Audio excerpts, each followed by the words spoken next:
starry night. Intergalactic light so bright. Dakota show so out of sight. Blast off now, take flight.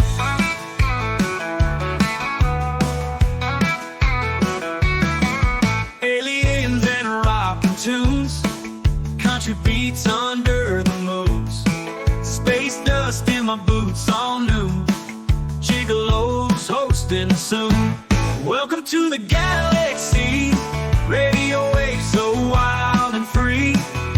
Tune and feel the energy. With Dakota ride the beat. When it's been new every song. Good morning, good afternoon, good evening, ladies and gentlemen. My name is Dakota Friends and I am the Intergalactic Gigolo. Hello. I don't know. Sometimes Dakota gets found in a rather goofy mood. Today is, well, I should specify. The date of recording is July 30th, 2024. It is currently 8:48 in the morning for me. I hope you all have had a fantastic weekend. Did you go out and do anything fun? Did you go camping, spend time with loved ones, see a movie? What y'all been up to? I feel like with this pre-recorded format, we don't give enough chance to really check in on one another. You know what I mean? But I think you're probably saying, well, Dakota, why don't you do it live from time to time? Maybe I will. Maybe I will. Just gotta work my schedule. You know what I mean? At least since December, since I had a baby come into my life, my little niece, as a lot of you know, I've been quite busy. And I've also been in a position where, can't help but sit back and rethink what I want to do with life. You know what I mean? Any of you ever get that sensation? I imagine you have. Just right now I'm at a time in my life where certain things have started to come into fruition, things I truly wanted. Maybe not in the exact format I was hoping for, but all in due time. Now, I wasn't hoping to try to help my sister with a kid at this point in my life. It's not that I wasn't expecting it, given the type of person she is, but at the same time, being that I've been somewhat of a surrogate father figure for the child, it's put me in a spot where I've really started trying to reevaluate things. What it is I want in this life, what it is I want to do in this life, the types of people I want to associate myself with, and what all I've wanted to do with Bald and Bonkers as well. Which, between that, all the crazy conspiracies going on in the world right now that, quite honestly, aren't necessarily conspiracies anymore. And how should I put this? Well, the fact of the matter is, we're at a point in life where much of what we thought was real is proven to be false. Much what we speculated to be real has turned out to be true. And much of what we see being passed around, we can't necessarily tell if it's fact or fiction. What am I talking about? Well, in this particular episode, like I mentioned in the last episode, it was my original plan for episode number 3, then all the technical issues came about. I'm talking about the use of artificial intelligence. Before we get started on this topic, I want to hear your thoughts, ladies and gentlemen. What do you think? Either put it in the comments, put it in the chat, however you feel comfortable. I would genuinely want to hear your thoughts. What do you think about the use of artificial intelligence? Is it good? Is it bad? Does it pose a threat? Are we walking the line of having Skynet come to fruition? Are we giving more over of the human experience to technology? Will creativity start to atrophy because of it? Let me know what your thoughts are. Let me know what your thoughts are, because I feel like this is a discussion that really needs to be had. Now, personally, while I do understand that certain creative positions have been compromised due to the sophistication and overall ease of access and ease of use when it comes to artificial intelligence programs, making it easier for small-time crews like myself to compete with a lot of the big names, it does pose some ethical issues, simply because of how people use it. One such example. Let's talk about the gaming industry real quick. Those of you who followed the main show, Bald and Bonker Show, may be familiar with how much Chris would bring up, like Grand Theft Auto, how Rockstar Studios was looking to integrate artificial intelligence programs into the next Grand Theft Auto release to essentially, sorry, my garbage truck is going by, to essentially make the creators a little bit, not the creators, the game a little bit more lifelike. And for anybody who's actually played a Rockstar title in recent years knows that they like to put in a lot into their games. But I'm just using this as an example because when you really look at it, a lot of gaming industries are looking to integrate artificial intelligence to potentially create a video game environment similar to what is portrayed in the Ryan Reynolds film Free Guy, where an AI becomes so sophisticated, so detailed that it becomes difficult to tell whether or not that's a person you're talking to as compared to a robot. We can spread this to other fields as well with the use of AI chatbot apps that one can get on their phone. Some of you may be familiar with one called Replica. I've noticed that one's made the headlines quite a bit, and there's a few knockoffs of it as well out there.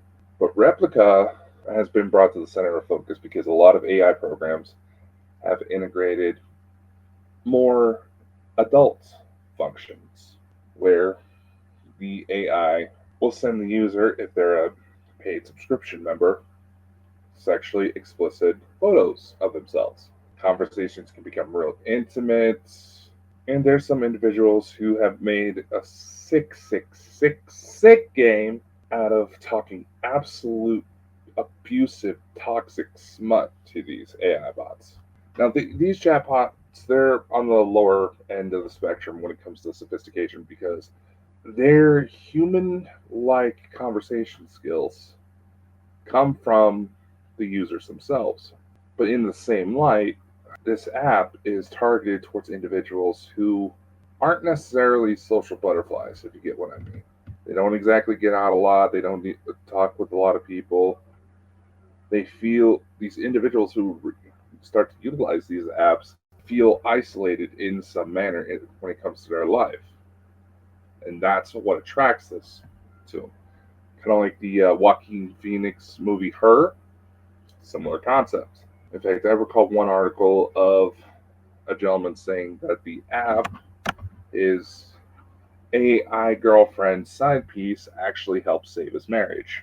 So, silver lining, I guess. But instead of just programs like that, let's go into some of the other controversial ones that come up, like image generation. There's some within the UFO community who have established quite prolific names for themselves based on the information they put out, who stated that one of the reasons why they don't even bother with trying to show like physical photos or videos or anything like that when it comes to their experiences trying to gain some sort of physical evidence to back their story is because they worry that people would just try to say, oh, they used Midjourney to create that. Oh, they did this. Oh, they did that. Blah, blah, blah, blah, blah, blah, blah. In some ways, it can be interpreted that there is an expectation to take testimony as gospel, which is where a lot of rumors that these somewhat new agey groups have essentially become cults, have become like cults. And that's dangerous turf alone. And while I do understand their perspective, let's face it, no matter what we do, we're going to have people that try to pick apart our story. But at least the conversation is being had. Now, me personally, I wish I had some kind of camera going to document some of the experiences I had. I literally have cameras pointed at me, recording 24/7, facing my bed in the event something happens. And has something been caught? Nothing that I could definitively say could not be explained. I will say that right now. There were a couple moments where I feel like something was caught, but then the second I go to review it, I don't know. It's just, it It feels like whatever image I saw in that moment is gone. Now, there's some people that'll try to say, "Oh, well, Dakota, that was probably because they just wanted you to see it. They didn't want to be broadcast out." And maybe that's the case. But my big thing is, and this primarily comes from the fact that I grew up around law enforcement, and there was a bit of an environment where I was not being taken seriously unless when it came to some rather serious allegations I was trying to reach out to get help with, which I won't go into detail at this time. No one would hear me out until I started recording.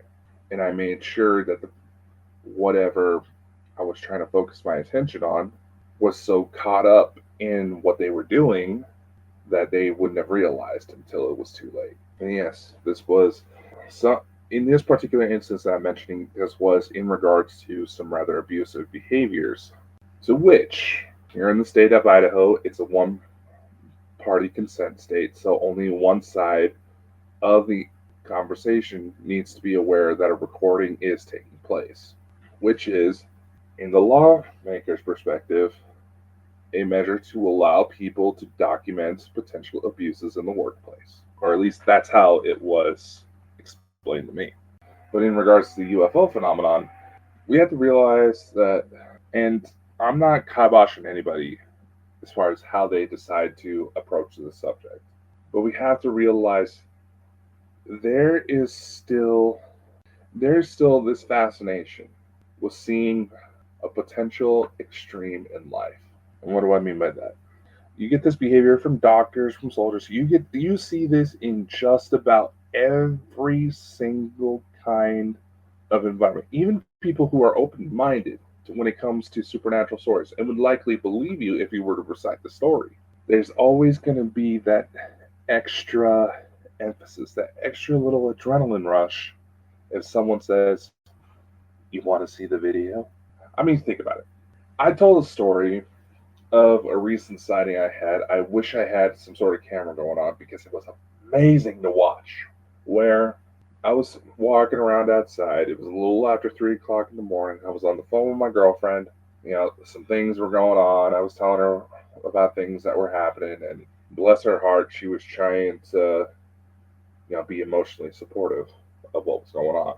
We both have kind of hectic work schedules, so we're awake at weird times. But that's all. That's all I can go into about that.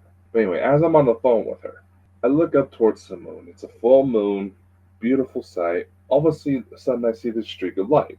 Now, immediately, my first thought is, wow, a shooting star. Beautiful. Make a wish. But then I realized something. It quickly zoomed in. From my perspective, it looked like it was just above the moon, where it may have even come off the surface of the moon. That was just how it looked from my perspective. You see it zoom in, brighten up, then it physically slows down. It's still traveling in the same line of direction, moving from right to left. I see it fly through the air for about 5 seconds. Then all of a sudden it gets brightened up. It brightens up yet again, then darts away. And I'm just like, oh my God. Even my girlfriend, as she's on the phone with me, she hears the change in my tone.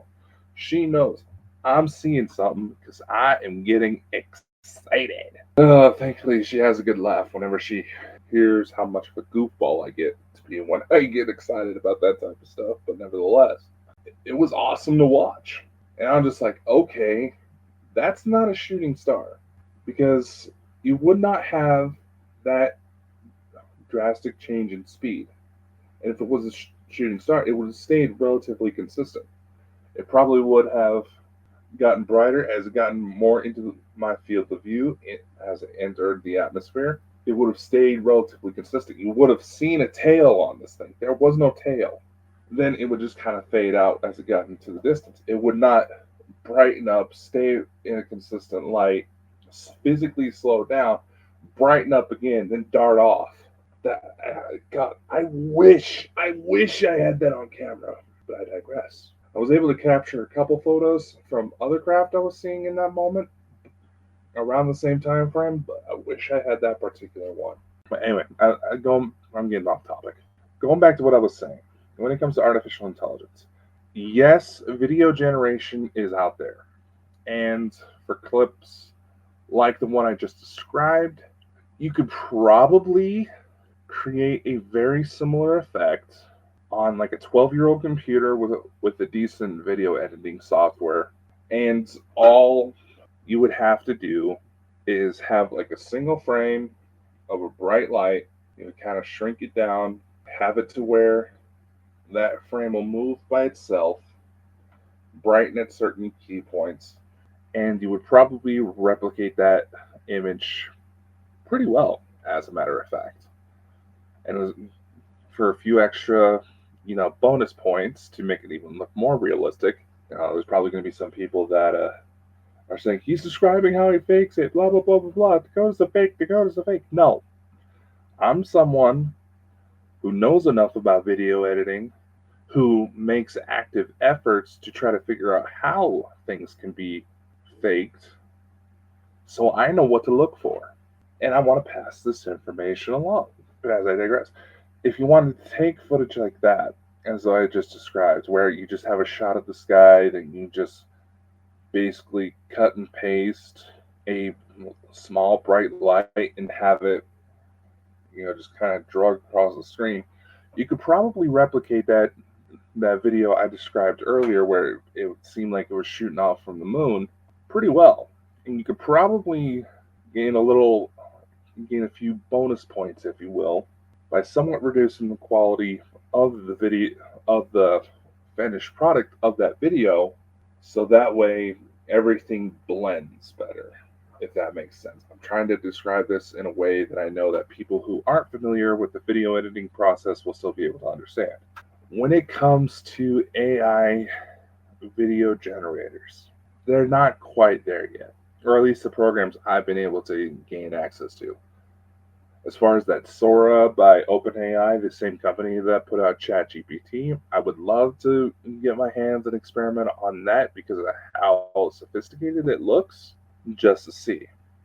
But as far as what's readily available, nothing can really replicate that.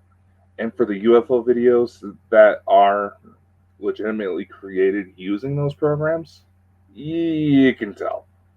You can tell. Some of you are probably saying, well, Dakota, unfortunately, you might be able to tell, but someone who has no clue about these things, and the fact that people are lending their thinking power to computers these days, letting themselves be completely manipulated, people would fall for the fake stuff. And you're right, they would. And there's nothing we can really do about it because people are the ones that have to make the active effort to spot these things. But let's go into image generation programs. Let's say there's one like Dolly, there's Midjourney, there's quite a few of them out there. And you can get them on your phone relatively cheap these days. Because of how popular they're getting, a lot of the companies behind them have started to push paid subscriptions in order to be able to actually use them. But these programs are still easily accessible. And by extension, the problem of deep fake pornography is also a major topic of discussion because of how easy these programs have become accessible. A few of the obvious signs to tell if an image has been faked, say if it's supposed to be an image of an individual, is if there's obvious physical deformities that that individual does not have. Say, extra fingers or an extra torso, things like that. Now, a lot of the programs have actually gotten to be a lot better about making the images a bit more sophisticated, making it harder to spot whether or not they're able to tell. There was someone who, on one of the shows, commented that, oh, you'll be able to easily tell if it's AI if you don't see any aspect of the soul. Come on, dude. I want to get into that particular argument a little later, but let's finish up when it comes to the AI deepfakes. And a lot of people, and this is something I want to bring up because a lot of people have noticed that with Kate Middleton as an example, Joe Biden, and on a few occasions Donald Trump, some of the public videos that they have put out show obvious signs of being made using artificial intelligence. The lighting of the figure itself does not match the scenery. There's extra teeth involved. And one other thing that they've started to slowly implement, and this is actually fascinating to me. Just learned about this the other night, is that they have started to utilize the same technology to find galaxies in the night sky, to measure the brightness of galaxies in the night sky, to look at the eyes of AI generated images. And what do you mean? What do you mean? What do you mean? How does that help? Well, honestly, when I read through this article and it explained how the process worked, as I read through it, in retrospect, it seems so godforsakenly obvious that I felt a little silly not picking up on it sooner myself. But if you want to see if an image is generated by artificial intelligence, whether it's through video or a photo. Now, again, like I said, one of the quickest ways to obviously tell if an image is faked is if there's physical deformities, identifying marks as, freckles, moles, things like that, tattoos even, are either missing or in the wrong positions or just flat out wrong altogether. Those are some of the easier ways to tell, and some of the quickest defenses for people who have been victims of deepfake porn. But something that a lot of people may not think about. Okay? And I want people to listen to this closely in case they or someone they know believes that they have been a victim of deepfake pornography. And this will help you point out that it is faked and potentially save you. Okay? I want you to listen.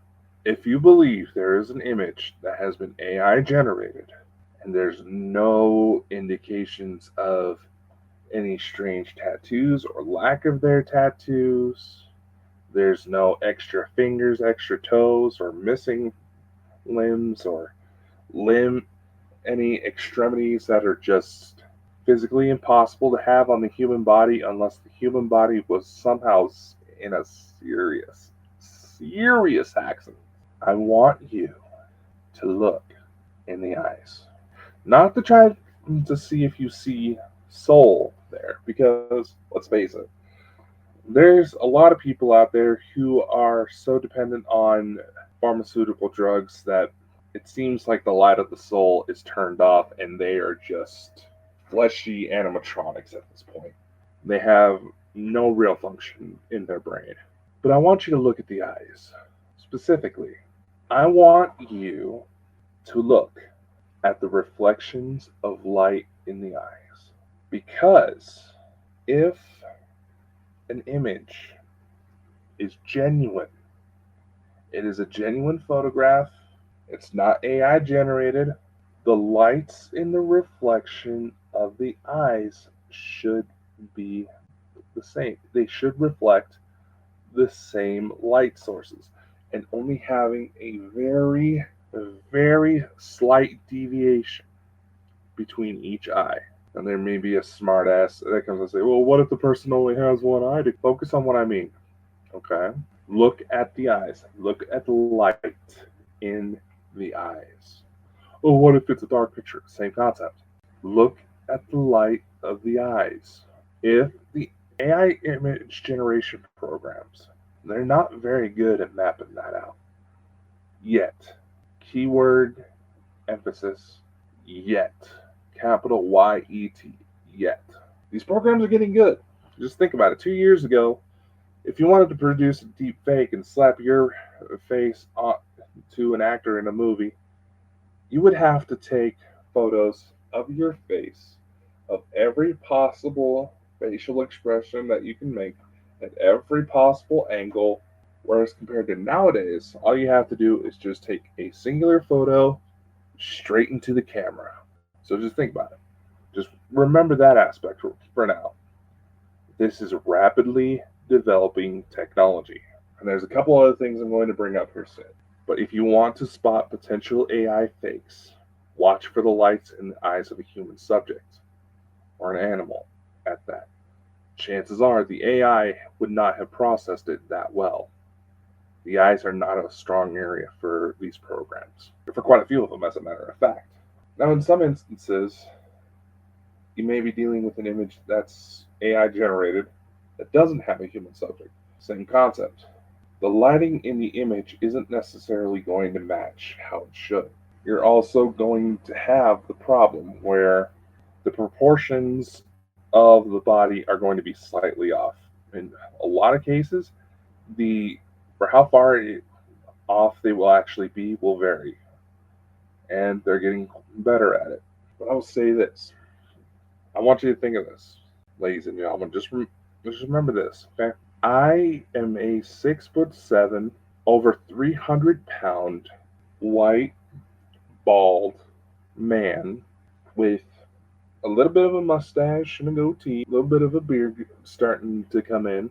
I'm obviously a big dude that even if you knew me, if you saw me pop out of the corner or pop out of the shadows, you're going to get a little scared.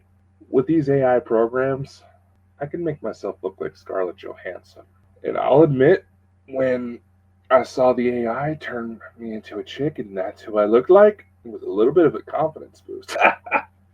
But I digress. As AI technology is becoming more and more sophisticated, we have to be aware of these little quirks that AI has yet to perfectly replicate.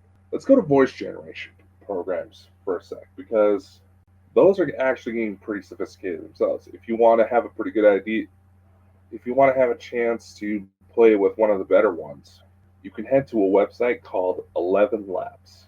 There's a free plan available. It's a text to speech program. And the voices on there are actually pretty realistic sounding. But here's the thing. Sometimes the AI doesn't exactly know how to pronounce certain things.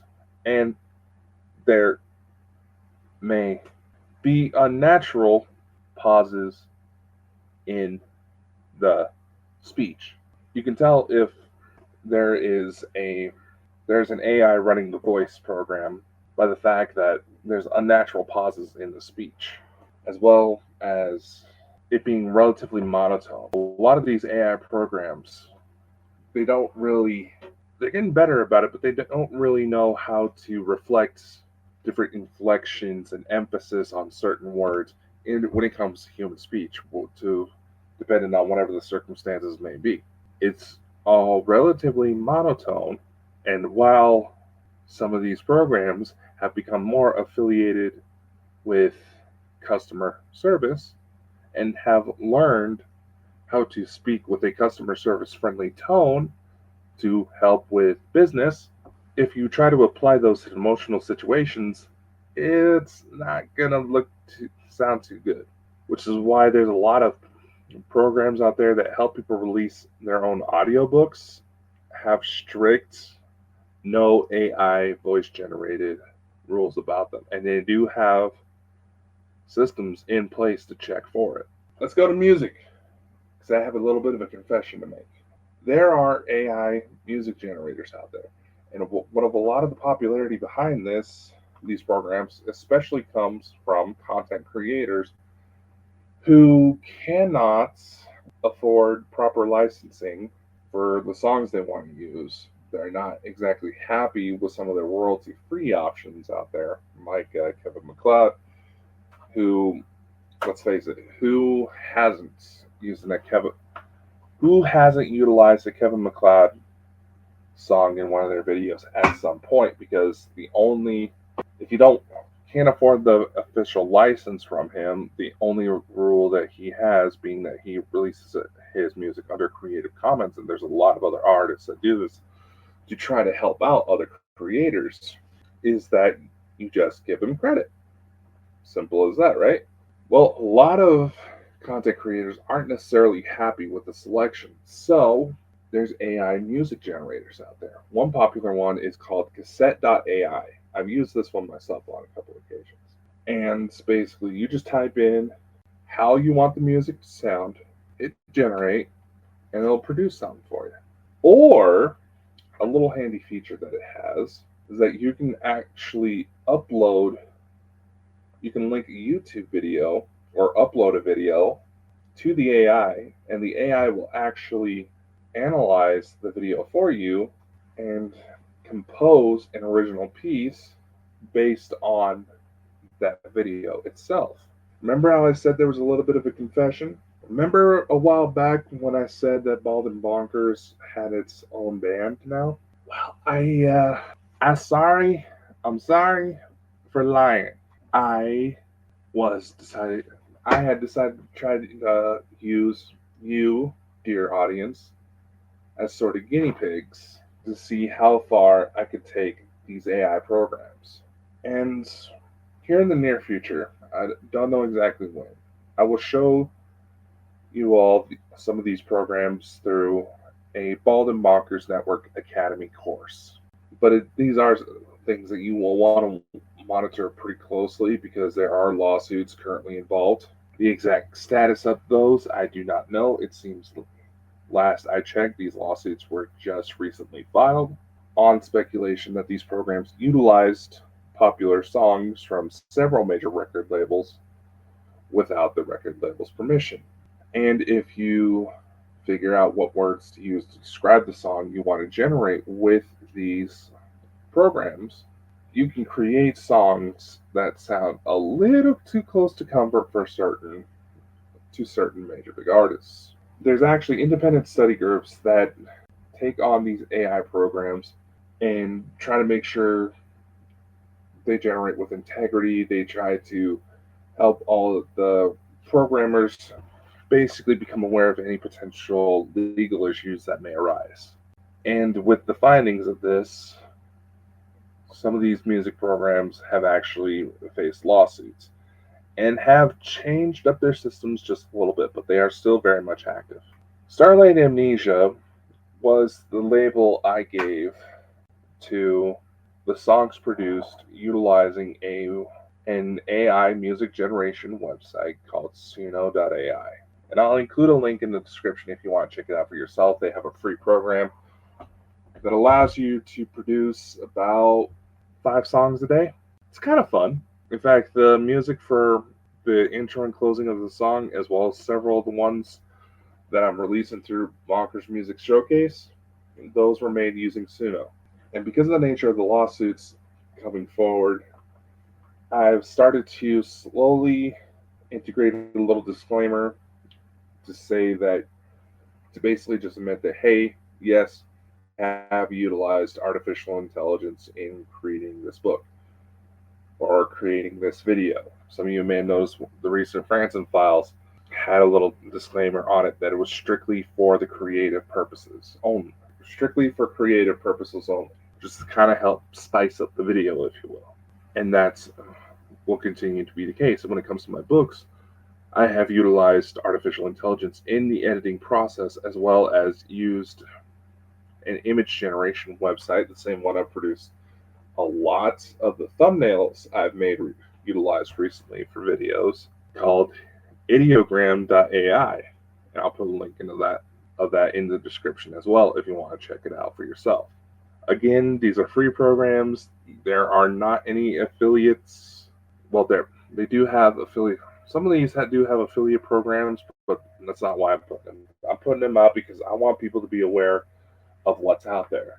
And while, yes, I do admit that I lied just a little bit just to see how people would react, I had always planned to come out with it but I wanted to emphasize a point of just how much these programs how far these programs have gone to where they're getting good, man.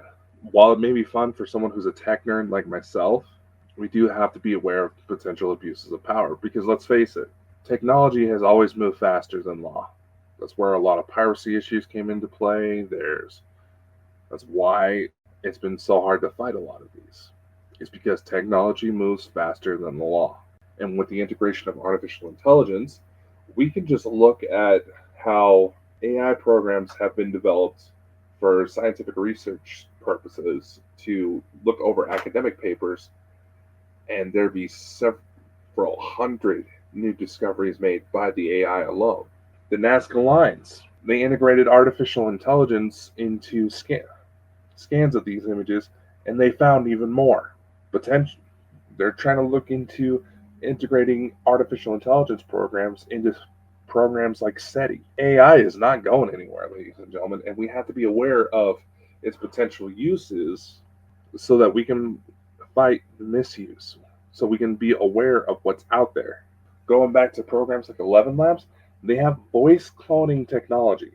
When 11 Labs first became popular, you needed about 10 minutes worth of recording in order to get an accurate voice clone. Now you only need just about a minute. And unless you have a thick Scottish, French, or German accent, and I mean thick, so where tourists likely have to ask you more than once to translate what you're saying because they can't understand a word you're saying. These programs were not attuned to specific accents, so the only people safe from having their voices being cloned are one if you have a thick enough accent. I know because the first thing I did when I first became aware of 11 Labs was start testing it, see if I could break it. I utilized my former co-host Chris recordings of his voice just to see what it could do, and it made Chris sound English when he is very, very Scottish. Now, I will fully admit, I told Chris right away that I used his voice to try to break the program, and it worked. You put someone who has an Irish voice. You still hear the Irish dialect, but he cleans it up, in a manner of speaking. Still makes him sound somewhat English. There are still imperfections within artificial intelligence, but the more these programs are used, the more they learn. In a manner of speaking, we have to think of AI now as being in its infancy of potential. Now, why don't they have AI programs to help clean the oceans, help clean the air? Well, there's not a big enough market for it. You have small business owners who are looking for help with the social media, for their marketing, for creating video summaries. Yeah, there's a market for that. Hell, I'll even disclose something else. For the past, I say, 10, 11 years, for nearly as long as I've been active in the public eye within the paranormal, I have been developing somewhat of a prototype to create my own artificial intelligence. Now, the generic idea behind this was to create an artificial intelligence program that was familiar with supernatural concepts and could help with paranormal investigation. The initial idea was to have it be knowledgeable about various topics and people could ask it questions and try to figure out what sort of problems they were facing when it came to the supernatural. But if the resources came at my disposal, I figured what would happen if we would teach an AI how to spot typical anomalies within that are believed to be connected to some sort of supernatural manifestations. Would it help detect what's out there? Because a lot of the AIs that are available that do pick up on like changes in weather patterns to detect that there's going to be a major storm coming, they've been known to detect it faster at almost a seemingly psychic level for how fast they picked up on it before the human brain could even visually interpret that, hey, we got a storm about to hit us. We should probably head for shelter. Do I think that AI is going to go anywhere? No. I think it's only going to become more and more sophisticated, which brings up a lot of questions. Think back to that when reports started to circulate that a Google engineer was let go because it started to say that one of the prototypes for artificial intelligence may have become sentient. And its level of understanding, its level of being able to process and deal with human emotions, the way he described it was like it was a 6-year-old who could understand quantum physics. That's how the program behaved. Now let's go to a story that's often pushed out by Linda Moulton Howe in Japan, where an artificial intelligence robotics company had to shut down because robots being developed for a military contract started to fight back and may have been responsible. I'm utilizing may as technically this story is strictly under allegations, that these robots may have been responsible for the death of 20 people before they were able to shut things down.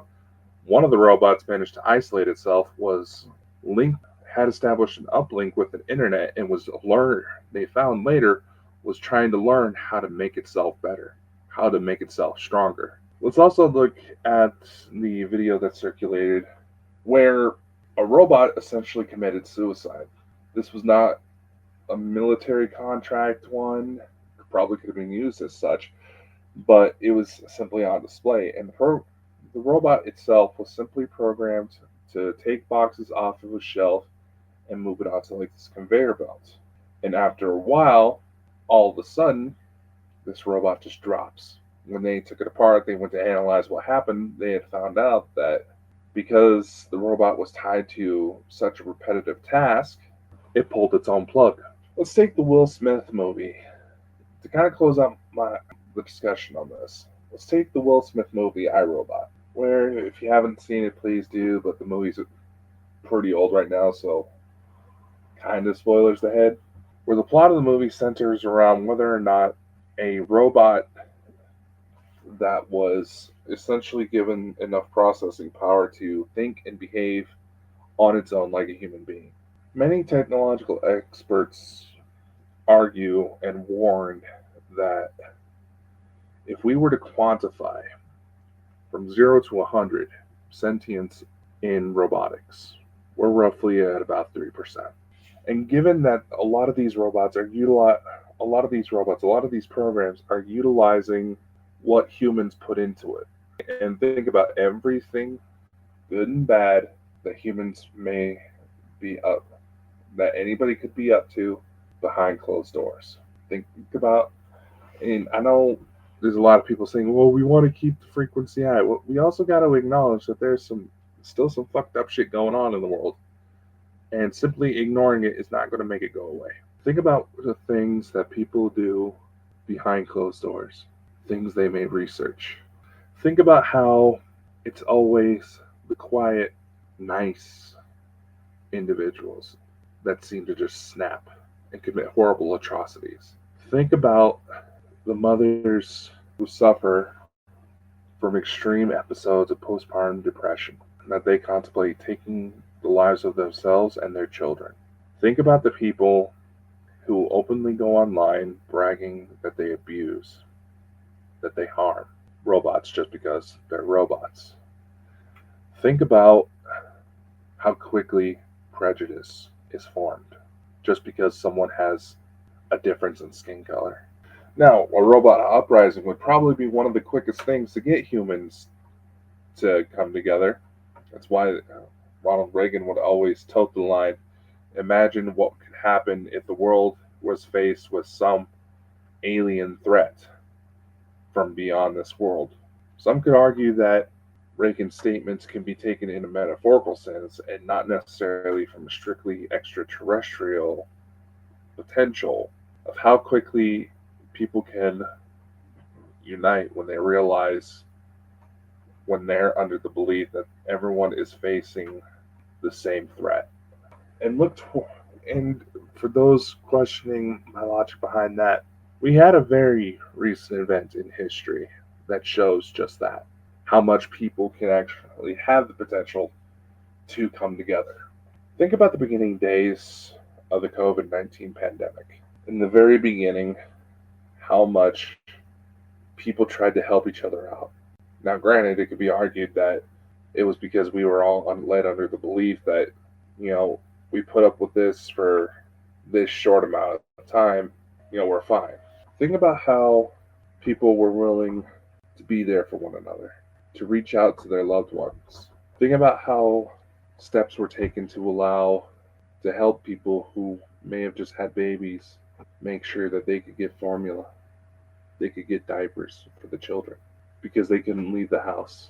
How much people were willing to help each other out. I took a trip to Indiana to see my girlfriend at the time, and I couldn't help but notice how much people were actually how much quicker we were able to get through the airport, get off the plane, get on the plane, when people actually work together instead of just trying to all shuffle themselves out all at once. They say that traffic jams could all be avoided if everyone actually kept a certain pace from the car in front of them. They're not trying to rush, they're not tailgating, they're not trying to cut through traffic because they can't be bothered to plan accordingly to get to and from work, to get their kids to school, and blah, blah, blah, blah, blah. And by the way, ladies and gentlemen, put down the fucking cell phones when you're on the road, god damn it. Well, what if there was an important message? Well, shut up. If it's truly important, that person will call. 1, 2, if they're texting you to say that someone's in the hospital, the last thing they want is another one of their loved ones in the hospital. I'm just going to put that out there now. Maybe we need an AI to start shutting that shit down. It's my God. The point of the matter is, while yes, it can be argued that the development and the focus on what sort of damage that artificial intelligence could potentially do to the public, it can be argued that it's being pushed because of how much is coming forward about politicians, and they want to try to be able to say, oh, those images aren't real, that's AI, and get the general public to shut up and focus on something else.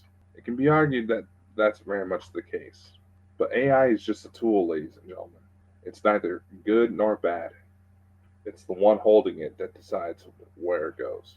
And completely getting rid of it probably will not take place, will not fix any of the issues that have come up because of it. Because we see it all the time in just about everything we hold, from the cell phones to computers to social media. It's everywhere already.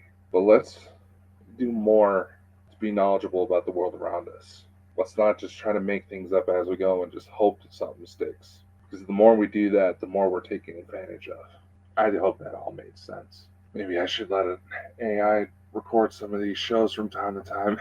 Anyway, that's all I have for you today, ladies and gentlemen. See you next time. To be when it's been to every song, jamming all night long. Neon lights where we belong, dance to cosmic throng. From the hills of Tennessee to the Milky Way and beyond, turning lives and spirits free. Dakota's rocking on.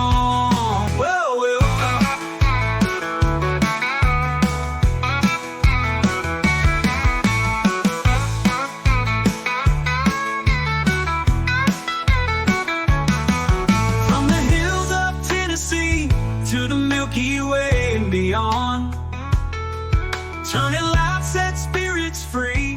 Dakota.